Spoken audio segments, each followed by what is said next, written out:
ઓમ શાંતિ। ચાલો આજે આપણે લૂણીના થેપલા બનાવવાના છે। જો આ રીતની લૂણી આવે એના થેપલા બનાવીશું।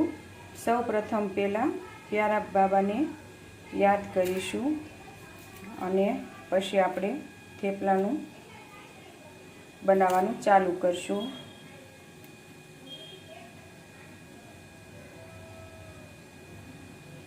હવે આપણે આ લૂણી છે તેની આવી રીતે બધી પાન વીણી નાખવાના છે। આવી રીતે વીણી અને પછી એનો લોટ બાંધવાનો છે। એ આગળ બતાવું, પહેલાં આપણે આ લૂણી છે એને વીણી નાખીશું, બરોબર। ચાલો દોસ્તો, જો આ લૂણી મેં ધોઈ અને નીતરવા મૂકી દીધી છે। હવે મેં લોટ લીધો છે થેપલાનો, ઝીણો આપણે જે રોટલી કરવાનો આવે એ લોટ, બરોબર। સૌ પ્રથમ મેં મોણ માટે તેલ લીધું છે, 2 પાવડા, મીઠું 1 ચમચી, જીરું 1 ચમચી, હળદર 1 ચમચી, મરચાં 2 ચમચી, ધાણા જીરું 1 ચમચી। હવે બધું આપણે તેમાં મિક્સ કરશું।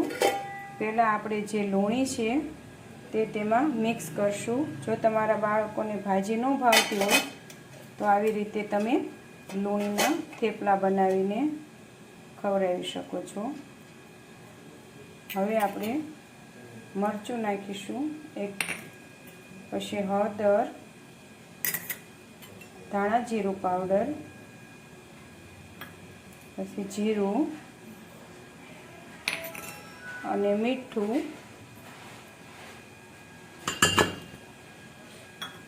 હવે મોણ માટે તેલ લીધું છે।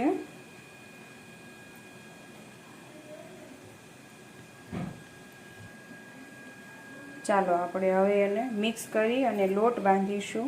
તો મેં 1 વાટકો દૂધ લીધું છે। દૂધ નાખવાથી થેપલા પોચા થાય છે, કડક નથી રહેતા, બરોબર। હવે આપણે એને લોટ બાંધી નાખીએ। જો દોસ્તો, આ થેપલા વણાઈ તૈયાર થઈ ગયું છે। હવે આને આપણે તળી લઈશું। જો તમે ઘીમાં તળતા હોય તો ઘી નાખજો, નહીંતર તેલમાં તળતા હોય તો તેલ નાખજો। આ રીતે થેપલા તળવાના, બરાબર।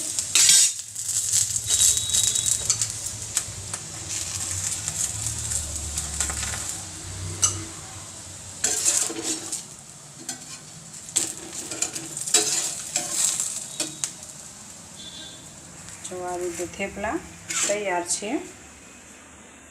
હવે આપણે ભગવાનને થાળ ધરી દઈશું।